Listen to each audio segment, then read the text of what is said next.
અમરે વારસો ગુણાતીતથી સતત ચાલતો શ્રી હરિતણો ભગતજી અને શાસ્ત્રી યોગીજી પ્રમુખ સ્વામીને શ્રી મહંતથી પ્રમુખ સ્વામીને શ્રી મહંતથી ગુણાતીતોક્ષરમ બ્રહ્મ ભગવાન પુરુષોત્તમઃ જનો જાનિદં સત્યમ મુચ્યતે ભવબંધનાત. શ્રી સ્વામિનારાયણ ભગવાનની જય. અક્ષર પુરુષોત્તમ મહારાજની જય. ગુણાતીતાનંદ સ્વામી મહારાજની જય. પ્રમુખ સ્વામી મહારાજની જય.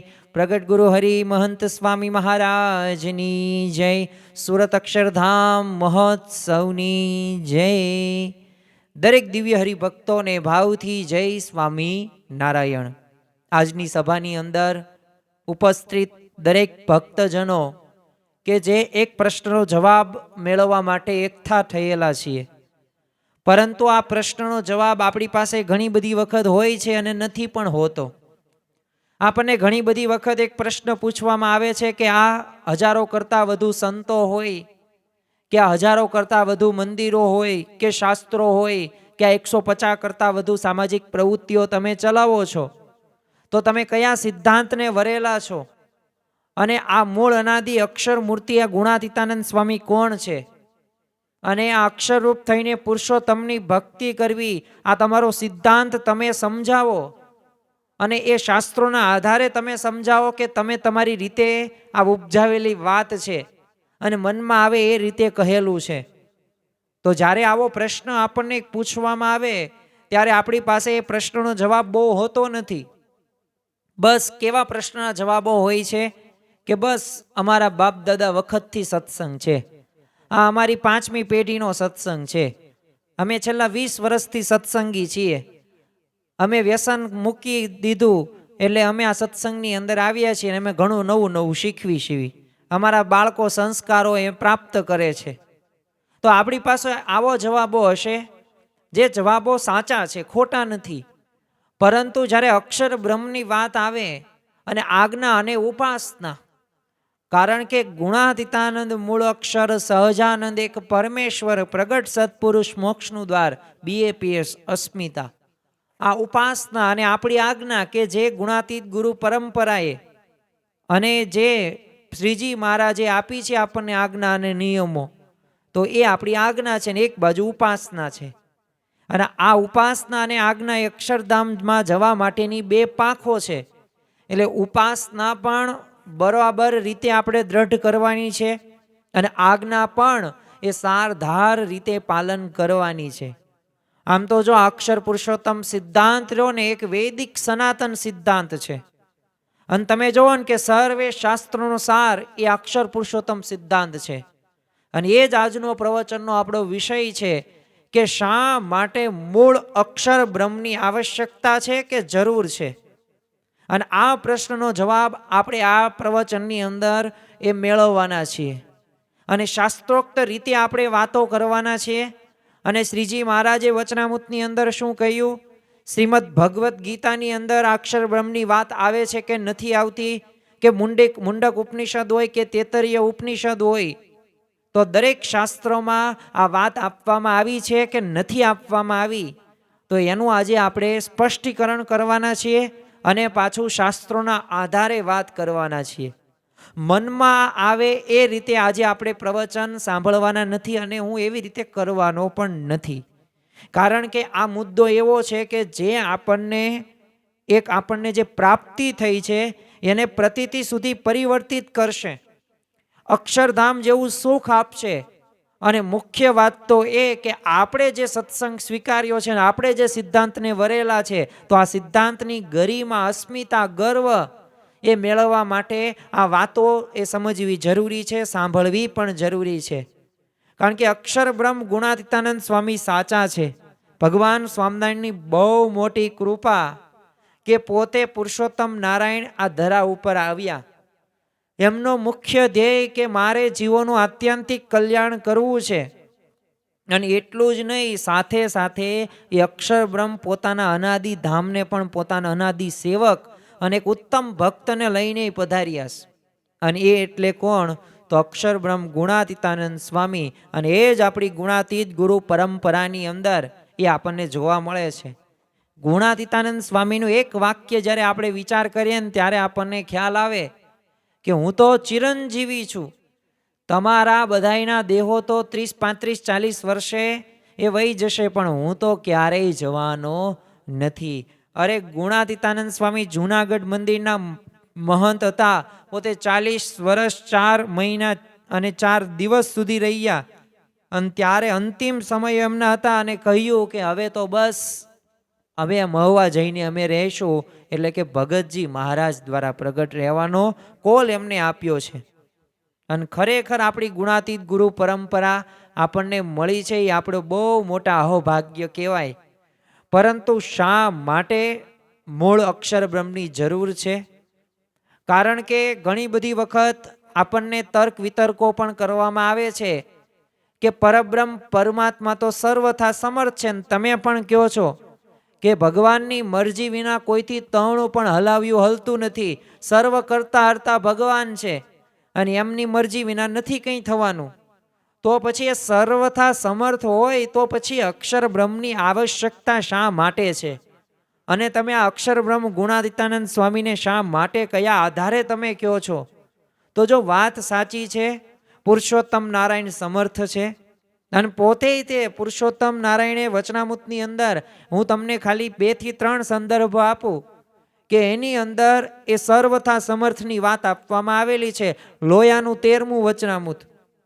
તો એની અંદર શ્રીજી મહારાજે કીધું છે કે પુરુષોત્તમ નારાયણ જે અક્ષરધામને વિશે પોતે રહ્યા છે તે અક્ષરને પણ લીન કરીને પોતે સ્વરાટ થકા એકલા જ વિરાજમાન રહે છે. અને પોતાના મનમાં આવે ને તો એ અક્ષરધામ વિના પણ અનંત કોટી મુક્તને પોતાને ઐશ્વર્ય કરીને ધારવાને સમર્થ છે. જો પરમહંસો તમે જુઓ કે એ સચ્ચિદાનંદ સ્વામી હોય, સદગુરુ મુક્તાનંદ સ્વામી હોય, સદગુરુ ગોપાલ સ્વામી હોય, કે આ બધાય તે એવા એ પરમહંસો કે સંતો કે જો પોતે ધારે એવું પોતે કાર્ય કરી શકતા હતા. ગોપાલ સ્વામીના આપણે ચમત્કારિક પ્રસંગો સાંભળેલા છે. બ્રહ્માનંદ સ્વામીના આપણે ચમત્કારિક પ્રસંગો સાંભળેલા છે. ગ્રહોની ગતિ રોકી શકે એવા સમર્થ એવા ગોપાલ સ્વામી. તો જો આ બધાય તે અરે મરેલી ઘોડી હોય અને જીવતી કરે એવા સમર્થ પરમહંસો હતા. અને એનું કારણ શું હતું? શ્રીજી મહારાજે એવું ઐશ્વર્ય આપેલું હતું. અને ઐશ્વર્ય આપ્યું એટલું જ નહીં, એવા ભક્તોને પણ એવું ઐશ્વર્ય આપેલું હતું. અને ખરેખર શ્રીજી મહારાજે એ પાત્રતા જોઈને એવા ઐશ્વર્ય આપેલા, સમાધિ કરાવે એવા પણ સક્ષમ એવા હરિભક્તો તૈયાર કરાવેલા હતા. એટલે અનંત કોટી મુક્તને ઐશ્વર્ય કરીને ધારવાન પોતે સમર્થ છો તો છે જ તે. જો સમર્થ આપી શકતા હોય તો પોતાની પાસે હોય તો જ આપે ને. પણ એમને જે વ્યવસ્થા મર્યાદા કરી હોય ને એ વ્યવસ્થા મર્યાદા વધારે હિતકારી હોય ને, એટલે જ તે જો વચનામૃતની અંદર તમે ગરડા મધ્યનું 3જું વચનામૃત વાંચો તો એની અંદર શ્રીજી મહારાજ કહે છે કે હવે જે બ્રહ્મ જ્ઞાનનો માર્ગ છે ને એમાં તો એમ સમજવાનું છે કે જે બ્રહ્મ છે ને એ તો નિર્વિકાર છે, નિરંશ છે. માટે એ વિકારને પામે નહીં અને એના પણ અંશ પણ થાય નહીં. અને એ બ્રહ્મને જે સર્વરૂપ કહે છે તો તેનું તો એમ છે કે એ જ બ્રહ્મ તે પ્રકૃતિ પુરુષ આદિક સર્વના કારણ છે અને આધાર છે ને સર્વને વિશે અંતર્યામી શક્તિને કરીને વ્યાપક છે. એટલે જો આપણને મહંત સ્વામી મહારાજ કહે છે અક્ષરમ અહમ પુરુષોત્તમ દાસોસ્મી, કે અક્ષર એવો હું પુરુષોત્તમનો દાસ છું. અને આપણી પોતાની એ જાતને દેહ નથી માનવાનો, પણ આપણે કોણ છીએ?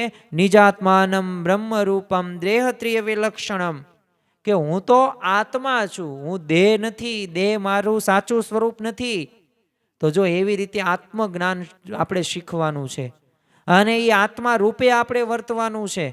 અને એટલે જો કારણ કે આધાર વ્યાપક હોય ને તો કાર્ય થકી પૃથક હોય નહીં. એટલે સમજણ લઈને બ્રહ્મને શાસ્ત્ર જે તે સર્વરૂપ કહે છે. અને બ્રહ્મ થકી જ જો પરબ્રહ્મ પુરુષોત્તમ નારાયણ છે નોખા છે. અને બ્રહ્મના પણ કારણ છે અને આધાર છે અને પ્રેરક છે. કારણ કે 5 અનાદિ તત્વોની વાત આવે છે દરેક શાસ્ત્રોની અંદર. જીવ, ઈશ્વર, માયા, બ્રહ્મ અને પરબ્રહ્મ આપ્યું શ્રીજી મહારાજે પંચતત્વ જ્ઞાનમ. અને આ જીવ એ અનાદિથી માયાથી અટવાય છે. આ જન્મ મરણ કરાવવા માટે એ જવાબદાર છે માયા.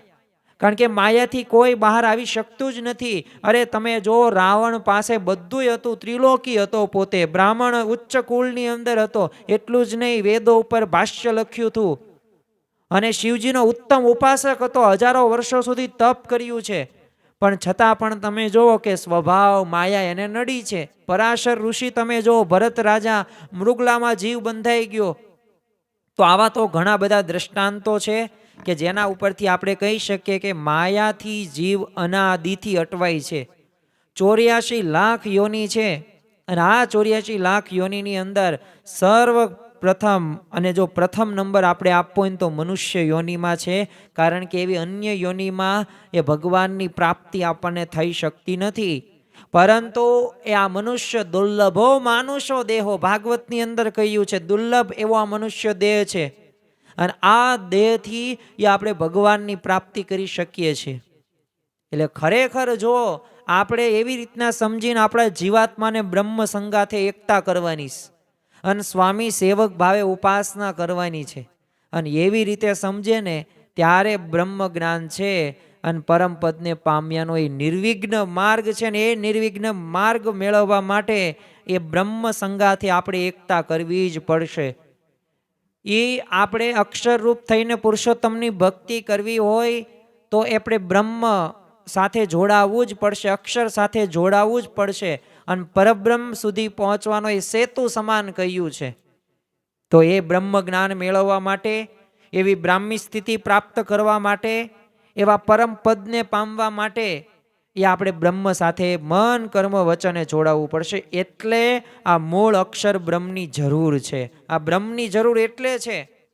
અને જો અહીંયા પરમપદ પામવાનો નિર્વિઘ્ન માર્ગમાં એ ભગવાને બ્રહ્મની આવશ્યકતા એટલે બતાવીશ. અને જો આપણા શાસ્ત્રોમાં જોઈએ, આપણે આજનું આ પ્રવચન થોડુંક આપણને લાગશે કે તાર્કિક શ્રદ્ધાવાળું, પણ તાર્કિક વધુ થોડુંક લાગશે. પરંતુ જો વાક્યો કે શાસ્ત્રોના આધારે સમજવું પડશે જ તે.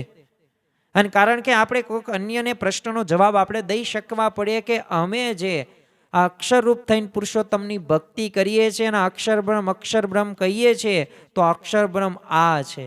અને આ અક્ષર બ્રહ્મની વાત શાસ્ત્રોમાં કરવામાં આવેલી છે અને ખરેખર આવશ્યકતા છે. શ્રીમદ ભગવદ્ ગીતા જુઓ તો એમાં બ્રાહ્મી સ્થિતિની વાત કરવામાં આવી છે. અરે છાંદોગ્ય ઉપનિષદની અંદર એ અશરીરી સ્થિતિ કઈ છે, એને ભલે નામ શબ્દો અલગ છે પણ યાદ રાખવું એ બ્રાહ્મી સ્થિતિ, બ્રહ્મ જ્ઞાન એ બ્રહ્મ અક્ષર બ્રહ્મથી જ આપણે ઓળખી શકીએ છીએ. અને આ બ્રાહ્મી સ્થિતિ પ્રાપ્ત કરવા માટે એ પરમાત્માની ઉપાસના માટે બ્રહ્મની આવશ્યકતા જરૂર પડશે જ તે. એ બ્રહ્મરૂપ થઈને પરબ્રહ્મની ઉપાસના કરવાથી એ અહંકાર ટળી જાય છે. એ આપણામાં કામ, ક્રોધાદિક, લોભો, સ્વભાવો, દોષો, એ પંચ વિષયો પ્રત્યેની આસક્તિ દૂર થાય છે અને સુખેથી આપણે પરબ્રહ્મની ઉપાસના થાય છે. લોયાનું 7મું વચનામૃત, બ્રહ્મરૂપ થયો છે એને જ પરબ્રહ્મની ભક્તિ કરવાનો અધિકાર છે. તો બ્રહ્મરૂપ થવું એ કમ્પલસરી છે. એકાંતિક ધર્મના 4 અંગો, ધર્મ, જ્ઞાન, ભક્તિ અને વૈરાગ્ય, એ સિદ્ધ કરીને જ તે એ આપણે બ્રહ્મરૂપ થઈ શકીએ, એમનામ થઈ ન શકીએ. એટલે યાદ રાખવું બ્રહ્મની આવશ્યકતા એટલે છે. ચાલો શ્રીમદ ભગવદ્ ગીતાની અંદર પણ આપણે થોડુંક જોઈ લઈએ જેથી આપણે આ મુદ્દાની વધુ ક્લિયર થાય. 18મો અધ્યાય છે, 54મો શ્લોક છે અને શ્રી કૃષ્ણ ભગવાન અર્જુનને કહે છે. જો આ શ્રીમદ ભગવદ્ ગીતાની અંદર 18 અધ્યાયની અંદર 700 શ્લોકની અંદર એ સારું એવું સરસ મજાનું લૌકિક ને પરલૌકિક માર્ગદર્શન શ્રી કૃષ્ણ ભગવાને અર્જુનને આપેલું, પણ એકલા અર્જુનને નથી આપેલું, આપણને બધાઈને આ માર્ગદર્શન આપ્યું છે. એટલે આપણે બહુ મોટા ભાગ્યશાળી કહેવાય ને ભગવાનની આપણા ઉપર કૃપા કહેવાય કે આપણને આ માર્ગદર્શન આપ્યું છે. અને આ માર્ગદર્શન પ્રમાણે જો આપણે ધંધો, વ્યવસાય કે નોકરી કે પરલૌકિક એવી સ્થિતિ પણ અલૌકિક પ્રાપ્ત કરવી હોય તો કરી શકીએ છીએ. આ 18મા અધ્યાયમાં 54મા શ્લોકની અંદર એ વાત કરી છે, બ્રહ્મભૂત પ્રસન્નાત્મા ન સોચતી ન કાંક્ષતી સમહ સર્વેષુ ભૂતેષુ મદ ભક્તિમ લભતે પરામ. તો જો આ કહેવાનો ભાવ શું છે કે બ્રહ્મરૂપ પ્રસન્ન મન વાળો ક્યારેય શોક નથી કરતો, કાંઈ આકાંક્ષા નથી રાખતો, અને ભૂત પ્રાણી માત્રમાં સંભાવયુક્ત જે વર્તે છે ને એ જ મારી પરાભક્તિને પામે છે.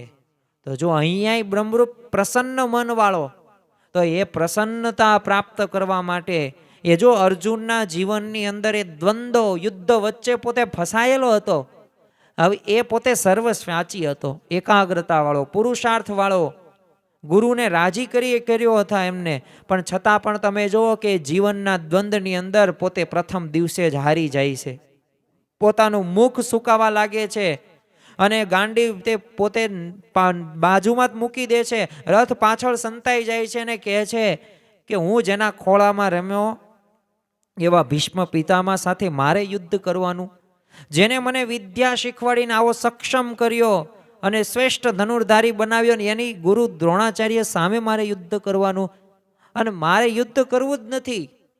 અને ખરેખર જો એ પોતાનું એવી સ્થિતિ એની થઈ ગઈ, પણ આ તો શ્રી કૃષ્ણ ભગવાને એવી સમજણ આપી અને એ જે શ્લોકો સમજાવ્યા અને જે વાતો એને કરીને, અને એ જો પોતે પ્રસન્ન ચિત્તવાળો, એને 18 દિવસ પછી એને પ્રશ્નો જીવનમાં એને આવ્યા જ હતા, પણ પોતે શાંતિથી એ પ્રશ્નોમાં પોતે એ નિર્વિઘ્ન પાર થઈ શક્યા.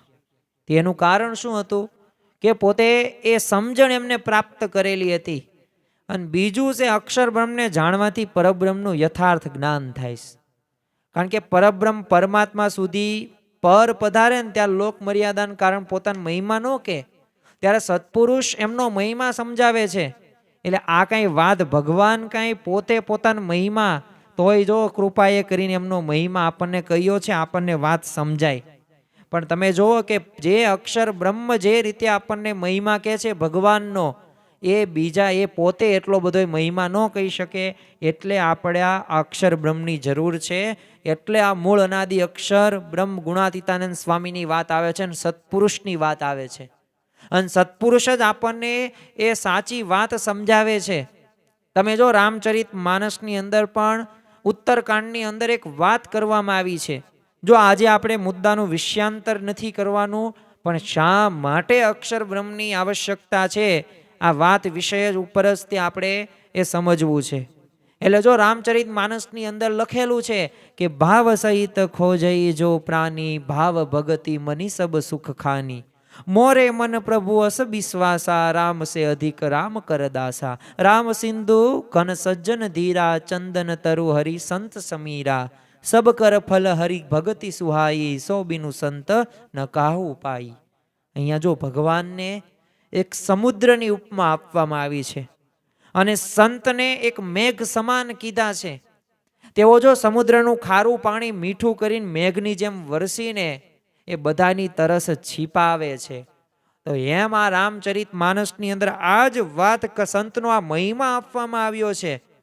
અને જો એટલે જ તે શ્રીમદ ભગવદ્ ગીતાની અંદર 5મા અધ્યાયની અંદર 20મા શ્લોકની અંદર શ્રી કૃષ્ણ ભગવાન પોતે કહે છે, બ્રહ્મવિદ બ્રહ્મણી સ્થિત, કે જે અક્ષર બ્રહ્મને જાણે છે ને એ જ બ્રાહ્મી સ્થિતિને પ્રાપ્ત કરે છે.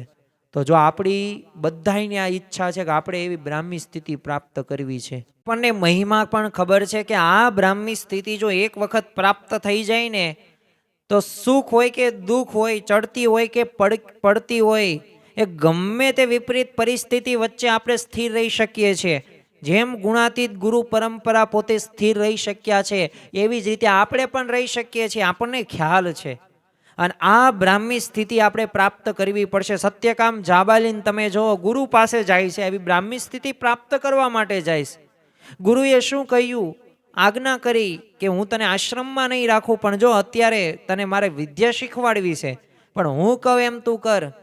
ત્યારે સત્યકામ જાબાલીન કહે છે કે તમે જો પહેલાના સમયની અંદર આ ગુરુ શિષ્યનો એક સંબંધ હતો. અત્યારના સમયની અંદર જો 1000 સલાહ આપણી પાસે છે, પણ કોઈની સલાહનું આપણે પાલન કરતા નથી. એટલે વિદ્યાર્થી પોતે નબળામાંથી એ સબળો બની શકતો નથી, ઠોઠમાંથી હોશિયાર બની શકતો નથી. એમ આધ્યાત્મિક માર્ગે આપણે ઘણું બધું પ્રવચનો સાંભળીએ છીએ, કથા સાંભળીએ છીએ, ગ્રંથોનું વાંચન કરીએ છીએ, પણ એ આજ્ઞાનું નિયમનું પાલન કરી શકતા નથી. પણ અહીંયા એ આજ્ઞા શું કરે છે કે તારે આ 400 ગાયની 1000 ગાય થાય ને પછી તું આવજે, હું પછી તને એ બ્રહ્મ જ્ઞાન શીખવાડીશ. સત્યકામ જાબાલીને એક પણ પ્રશ્ન પૂછતો નથી કે આ ગાયો ચરાવવાને અને આ બ્રહ્મ જ્ઞાનને શું લેવા દેવા છે. હજી તમે મને આશ્રમની કંઈક સેવા કરવાનું કહો, મને તમે ભણાવો, શ્લોકો કંઠસ્થ, મુખપાઠ, પરીક્ષા લ્યો તો બરોબર છે, પણ આ ગાયો ચરાવવાને આ બ્રહ્મ જ્ઞાનને કંઈ લાગતું ઓળખતું છે જ નહીં. પણ જો એવી તર્ક વિતર્ક કરતા નથી. અને સત્યકામ જાબાલીને પોતે જાય છે અને ઘણા બધા વર્ષો સુધી એ 400ની 1000 ગાય થઈને પછી આવતા હતા અને બધાએ તે દેવોએ પ્રસન્ન થઈને એ બ્રહ્મ જ્ઞાન એને આપ્યું. હવે પોતે આવે છે આશ્રમની અંદર અને ગુરુને કહે છે કે જો આ 400ની 1000 ગાય કરીને હું આવ્યો છું. ગુરુએ કહ્યું કે સરસ, અભિનંદન, શાબાશ, અને બિરદાવે છે. ત્યારે કહ્યું કે મને તમે એ બિરદાવો છો એ બરોબર, તમે મારા વખાણ કરો છો એ પણ બરોબર, પણ તમે મને બ્રહ્મ જ્ઞાન આપો. ત્યારે ગુરુએ શું કીધું? બ્રહ્મ જ્ઞાન તને મળી ગયું. હવે સત્યકામ જાબાલીન પોતે વિચાર કરે છે ક્યારે મને આજ બ્રહ્મ જ્ઞાન મળ્યું અને ક્યારે મને શીખવ્યું. એટલે ત્યારે કહ્યું મને કાંઈ ખ્યાલ નથી તમે આ શું બોલો છો અને ક્યારે મને બ્રહ્મ જ્ઞાન મળ્યું, તમે મને શીખવાડ્યું જ નથી. આ 400 ને 1000 ગાય કરવા મોકલી દીધો વનમાં અને હું અત્યારે જ આવ્યો છું અને આપણે હજી બીજી વખત મળ્યા ને બ્રહ્મ જ્ઞાન ક્યાંથી મળી ગયું? ત્યારે ગુરુએ સરસ મજાનો જવાબ આપ્યો કે તે મારી આજ્ઞાનું પાલન કર્યું ને એમાં તને બ્રહ્મ જ્ઞાન મળી ગયું. જો બધા દેવો પ્રસન્ન થયા હતા તો સત્યકામ જાબાલીને કે હા એ એમને જ્ઞાન આપ્યું, એ કે હા તો બસ એ જ બ્રહ્મ જ્ઞાન હતું. તો જો આજ્ઞાનું પાલન કર્યું ત્યારે એ પોતે એવી સ્થિતિને પ્રાપ્ત કરી શક્યા. એમ આપણે પણ આ રીતે જો બ્રહ્મ જ્ઞાન બ્રાહ્મી સ્થિતિને પ્રાપ્ત કરવું હશે ને તો આપણા ગુરુની આજ્ઞાનું પાલન કરવું પડશે.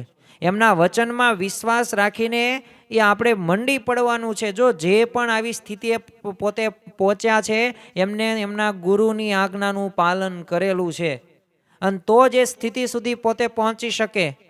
એટલે અક્ષર બ્રહ્મને જાણે એ જ બ્રાહ્મી સ્થિતિને પ્રાપ્ત કરે છે.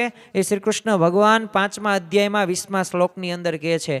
ચાલો ઉપનિષદનો પણ થોડોક આપણે અર્થ જોઈ લઈએ. અને ઉપનિષદમાં આની વાત કરવામાં આવી છે તો મુંડક ઉપનિષદ જ આપણે જોઈએ. બ્રહ્મવિદ બ્રહ્મૈવ ભવતિ. હવે આનો અર્થ શું થાય કે જે બ્રહ્મને જાણનાર બ્રહ્મરૂપ થઈ જાય. બ્રહ્મને જાણવા એટલે કોને જાણવા? મૂળ અનાદિ અક્ષર મૂર્તિ ગુણાતીતાનંદ સ્વામી, એ જ ગુણાતીતાનંદ સ્વામી, ભગતજી મહારાજ, શાસ્ત્રીજી મહારાજ, યોગીજી મહારાજ, પ્રમુખ સ્વામી મહારાજ, વર્તમાન કાળે મહંત સ્વામી મહારાજને આપણે જાણવાના છે. અને એક વખત એમને આપણે જાણી લેશું એટલે આપણે બ્રહ્મરૂપ થઈ જશું અને એ જ આપણને પરબ્રહ્મને પ્રાપ્ત કરે છે. અને જો આ વાત તેતરીય ઉપનિષદની અંદર પણ કરવામાં આવી છે. ઓમ બ્રહ્મવિદ આપનોતિ પરમ, કે જે બ્રહ્મને જાણીને બ્રહ્મરૂપ થાય છે ને એ જ પરબ્રહ્મને પ્રાપ્ત કરે છે. તો જો આપણે પરબ્રહ્મ ભગવાન સુધી પહોંચવું હોય ને તો એના માટે આ વચ્ચેનું લોકેશન છે ને એને લોકેશનને આપણે ઓળખવું પડશે. એ આપણે માર્ગને સમજવો પડશે. એ એમની પાસેથી માર્ગદર્શન લેવું પડશે ને એવા ભાવને આપણે પામવો પડશે તો જ તે આપણે પરબ્રહ્મની સેવા કરી શકીશું. અને એટલે જ તે જો ગઢડા પ્રથમનું 71મું વચનામૃત આ દરરોજ વાંચવું એક વખત, કારણ કે આ વચનામૃત આપણને એ ભાવ સુધી પહોંચાડશે અને આપણા પ્રશ્નના જવાબો આમાં જ છે. ગઢડા પ્રથમનું 71મું વચનામૃત યાદ કરવું, લોયાનું 13મું વચનામૃત જે હમણાં આપણે શરૂઆતમાં વાત કરી, ગઢડા મધ્યનું 3જું. તો આ 3 વચનામૃત સંદર્ભ અને ભગવદ્ ગીતાના આધારે અને ઉપનિષદના આધારે આપણે કહી શકીએ ગઢડા પ્રથમનું 71મા વચનામૃતની અંદર કહ્યું છે ભગવાનનું સ્વરૂપ અક્ષરધામ સહિત આ પૃથ્વી ઉપર વિરાજમાન છે. એમ સમજવાની અને બીજા આગળ પણ એવી રીતે વાર્તા કરવાની જો આજ્ઞા આપણને એમની અંદર કરવામાં આવી છે. એટલે જો અક્ષર બ્રહ્મને સમજે નહીં ને તો પછી બ્રહ્મરૂપ કઈ રીતે થઈ શકાય? જો લૌકિક રીતે દુનિયાના પુસ્તકો વાંચવાથી ઘણું બધું જ્ઞાન પ્રાપ્ત થાય છે, કરોડો નહીં અબોજો નહીં ખરવોપતિ પણ બની શકાય છે, લૌકિક ઘણા બધા લાભો થાય, આર્થિક રીતે સક્ષમ થાવ, માનસિક રીતે સ્થિર પણ થાવ. નો સ્થિર થાવ એવું નહીં, કારણ કે શાસ્ત્રો છે, બુકો છે, એટલે બુકોનામાં એવું શબ્દો આપવામાં આવ્યા છે કે જે શાંતિ પમાડે અને એનાથી પૈસા અર્થ ઉપાર્જન પણ કરી શકીએ, સંબંધો પણ સુધરી જાય. પણ યાદ રાખવું કે એ જે બ્રહ્મરૂપ થવાની વાત રહીને એ આપણે અક્ષર બ્રહ્મને સમજવા જ પડશે ને તો જ બ્રહ્મરૂપ થઈ શકીશું. એ પરબ્રહ્મની ભક્તિ કરવા માટે બ્રહ્મરૂપ થવું જરૂરી છે અને બ્રહ્મરૂપ થવા માટે બ્રહ્મને સમજવા જરૂરી છે, અક્ષરને સમજવા જવું જરૂરી છે, સત્પુરુષને સમજવા જરૂરી છે. અને તમે જુઓ કે આ સંપ્રદાયની અંદર જ્યાં જ્યાં ભગવાનના સ્થાન હોય છે ને ત્યાં ત્યાં એને અક્ષર સાથે જોડવામાં આવે જ છે. હું તમને થોડાક સંદર્ભ સાથે વાતો કરવી. તમે જો ગઢડામાં જ તે જ્યાં શ્રીજી મહારાજ પોતે 26 વર્ષ પોતે રહે છે અને ગઢપુર જોતા શ્રીજી સાંભળે, અને વાત પણ સાચી, કારણ કે મહારાજ સૌથી વધુ 26 વર્ષ ત્યાં રહે છે. 49 વર્ષ સુધી આ પૃથ્વી ઉપર શ્રીજી મહારાજ પોતે રહ્યા. પણ જો એમનું જ તે રહેવાનું ધામ એટલે કે અક્ષરધામ એ કોયું છે તો એ અક્ષર છે, સત્પુરુષ છે, અક્ષર બ્રહ્મ છે. તો ગઢડામાં જ તે ઘેલા ઉપર પુરુષોત્તમ ઘાટનું બીજું નામ શું છે? અક્ષર તીર્થ. સહસ્ત્રધરાનું નામ શું છે? અક્ષર ઘાટ. અરે ગઢડા અને કારિયાણીની અંદર અક્ષર ઓવડી નામ આપવામાં આવ્યું છે. અમદાવાદમાં ઘનશ્યામ મહારાજનું મંદિર છે તો ત્યાં અક્ષર ભુવન છે.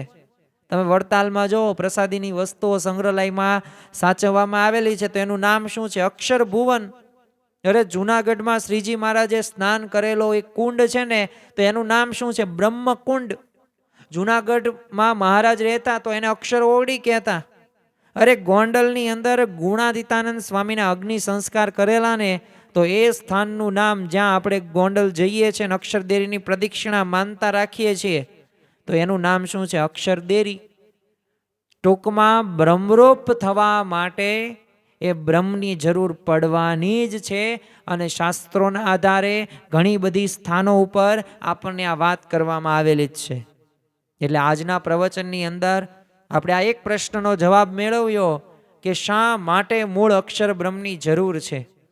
તો શાસ્ત્રોના આધારે આજે વાત આપણે સમજી અને કોઈક હવે આવતીકાલે કે હમણે કોઈક પ્રશ્ન પૂછે ને કે આ તમારામાં મૂળ અક્ષર બ્રહ્મને આ બધું શું છે તો આપણી પાસે જવાબો હોવા જરૂરી છે, કારણ કે આપણે એમના અનુયાયીઓ છીએ. શ્રી કૃષ્ણ ભગવાનના ઉપાસક હોય, રામ ભગવાનના ઉપાસક હોય, અરે તમે એ શિવજીના પણ ઉપાસક હોય કે સ્વામિનારાયણ ભગવાનના ઉપાસક હોય અને તમને બે પ્રસંગો કે બે વાત એ મુખ્ય મુદ્દા સિદ્ધાંતની વાત કોક પૂછે અને જો ત્યારે આપણે નિશબ્દ થઈ જઈએ ને તો આનાથી શરમની બીજી કોઈ મોટી વાત નથી. અને આમાં આપણે શરમ રાખવી જ છીએ. શા માટે? આપણી પાસે જવાબો નથી, આપણે છટકીએ છીએ. પણ જવાબ આપણે શાસ્ત્રોના આધારે દેવાના છે અને એ વાત સાચી કરવામાં આવે છે. આ બ્રહ્મની વાત કંઈ નવી નથી. 5 અનાદિ તત્વ છે: જીવ, ઈશ્વર, માયા, બ્રહ્મ અને પરબ્રહ્મ. એ વાત સાચી છે.